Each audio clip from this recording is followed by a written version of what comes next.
Good morning all of you. Welcome to Anjan TV one news.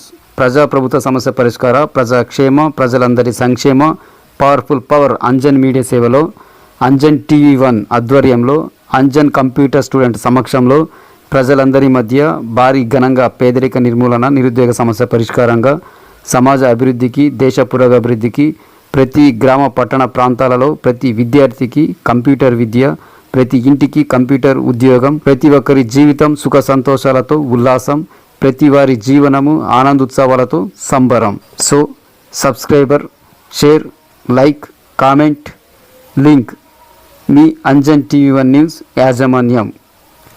Dharmavaram నియోజకవర్గం incharge Paritala Sriram పాదయాత్రకు సంఘీభావం తెలిపిన జిల్లా టీడీపీ ఇన్ఛార్జ్ పార్థసారథి. ఆంధ్రప్రదేశ్ శ్రీ సత్యసాయి జిల్లా ధర్మవరం నియోజకవర్గం ఇన్ఛార్జ్ పరిటాల శ్రీరామ్ ధర్మవరం పట్టణంలో సమస్యలపై చేపట్టిన పాదయాత్రకు 4వ రోజు సంఘీభావం తెలియజేసి పట్టుచీరల పాలసింగ్ కార్మికుల సమావేశంలో శ్రీ సత్యసాయి జిల్లా తెలుగుదేశం పార్టీ అధ్యక్షులు, పెనుగొండ నియోజకవర్గం ఇన్ఛార్జ్ బీకే పార్థసారథి పాల్గొనడం జరిగింది.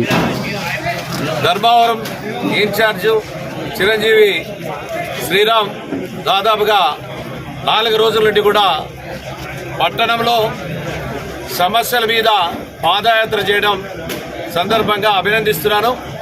అదేవిధంగా ధర్మవరం అంటేనే తెలుగుదేశం పార్టీకి కంచుకోట, పట్టు కొమ్మ. అదేవిధంగా ఈరోజు చూసినట్లయితే ధర్మవరంలో కూడా చాలా సమస్యలు పేరుకుపోయినాయి. ఆ సమస్యలన్నీ కూడా క్షుణ్ణంగా అవగాహన చేసుకుని రేపు ప్రభుత్వం వచ్చిన తర్వాత అవన్నీ కూడా ఇంప్లిమెంట్ చేసేదానికి ఈరోజు దోహదపడుతుంది ఇవన్నీ ఈ పాదయాత్ర. అదేవిధంగా ఈరోజు ఈ రాష్ట్రంలో చూసినట్లయితే దాదాపుగా 4 సంవత్సరాల 9 నెలల కాలం కావస్తోంది వైఎస్ఆర్ పార్టీ అధికారంలోకి వచ్చి. ఈరోజు జగన్మోహన్ రెడ్డి వచ్చిన తర్వాత అన్ని వ్యవస్థలు కూడా నాశనం అయిపోయినాయి. అదేవిధంగా అభివృద్ధి కుంటపడింది. అదేవిధంగా పట్టణాల్లో కూడా చూసినట్లయితే చెత్తంతా కూడా పేరుకుపోతా ఉంది. ఏ ఒక్క రోడ్డు కూడా ఇక్కడ వేయలేదు. అదేవిధంగా జాబ్స్ కూడా లేవు. అదేవిధంగా కార్మికులంతా కూడా ఇబ్బంది పడుతున్నారు. ఈరోజు ధర్మవరం పట్టణాన్ని తీసుకున్నట్టయితే పట్టు చీరలకి ఇది ఒక పేరున్నటువంటి ప్రాంతం. అయితే ఇక్కడ కూడా చాలా సమస్యలు ఉన్నాయి. ఇప్పుడే మనం చూసాం, ఇక్కడ ఉన్నటువంటి ఏదైతే పాలిషింగ్ యూనిట్స్ సంబంధించినటువంటి వ్యక్తులంతా కూడా వచ్చారు. దాదాపుగా 500 మంది ఉన్నాము. మాకు చాలా సమస్యలు ఉన్నాయి. ఒక్కొక్కసారి ఇబ్బంది పడుతూ మాకు చేతుల నుండి చేతి వేళ్ళు కూడా ఇరిగిపోతున్నాయి. అదేవిధంగా మిషన్లో పెట్టి ఆ విధంగా పోతా ఉంటే మాకు ఎలాంటి కూడా ప్రభుత్వం నుండి సహాయ సహకారాలు అందలేదని, అదేవిధంగా భవిష్యత్తులో ఒక యూనియన్ ఏర్పాటు చేసుకుని మా కోరికలు కూడా తీర్చాలని, మా సమస్యలు కూడా తీర్చమని వాళ్ళు కూడా చెప్పడం జరిగింది. వాళ్ళు కూడా సమంజసమైనటువంటి కోరికలు కోరారు. దాన్ని కూడా ఒకటే మన చంద్రబాబు నాయుడు గారికి తప్పనిసరిగా ఆయన దృష్టికి తీసుకెళ్తాం. అది కూడా ఆరోగ్యశ్రీలకి చేరిస్తే బాగుంటుంది. అదేవిధంగా లేకపోతే సీఎం రిలీఫ్ ఫండ్ కూడా ఇస్తామని కూడా హామీ ఇవ్వడం కూడా జరిగింది. అదేవిధంగా చాలా సమస్యలు ఉన్నాయి. ఇలా చెప్పుకుంటూ పోతే ఒక దుర్మార్గమైనటువంటి పాలనకి చరమగీతం పాడాలి. ఈరోజు రాష్ట్రంలో చూస్తున్నాం.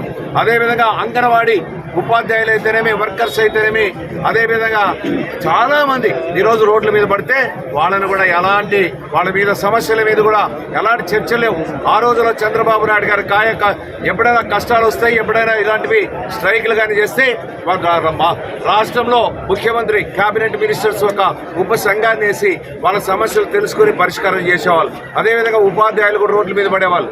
వాళ్ళ సమస్యలు కూడా తెలుసుకుని నెరవేర్చేవాళ్ళం. ఈరోజు ఉపాధ్యాయులకు కూడా హామీ ఇచ్చారు, సిపిఎస్ రద్దు చేస్తామని. వాళ్ళకు కూడా వేయలేదు. ఆ 7 రోజులనే ఇస్తామని అని చెప్పి 4.5 సంవత్సరం అయిపోయింది. అంటే చాలా సమస్యలు పేరుకుపోయినాయి. ఈరోజు పోలీసులు అడ్డం పెట్టుకొని రాజ్యం చేశారు. పోలీసులు కూడా ఇప్పుడే కలిగి వాళ్ళు కూడా భవిష్యత్తులో తెలుగుదేశం పార్టీగా అండగా ఉపాధ్యాయులు అయితేనేమి, అదేవిధంగా రెవెన్యూ వాళ్ళు అయితేనేమి, అన్ని వర్గాల ప్రజలు, ముఖ్యంగా అందరూ రైతులతో మొదలుకొని అందరూ కూడా ఆశీర్వదించే కాలం ఆసన్నమైంది. కాబట్టి తెలుగుదేశం పార్టీని ఆశీర్వదిస్తే భవిష్యత్తులో ఈ రాష్ట్రం బాగుపడుతుంది. లేకపోతే ఈ రాష్ట్రం నాశనం అయిపోతుంది. ఇప్పుడే 20 సంవత్సరాలు వెనకబడిపోయింది. కాబట్టి ఇప్పటికైనా కళ్ళు తెరిచి రాష్ట్ర ప్రజానీకమంతా కూడా చంద్రబాబు నాయుడు గారు ఒక అవగాహన, ఆలోచన, పరిపాలన తెలిసినటువంటి వ్యక్తికి మీరు ఆశీర్వదించమని ఈ సందర్భంగా కోరుకుంటున్నారు.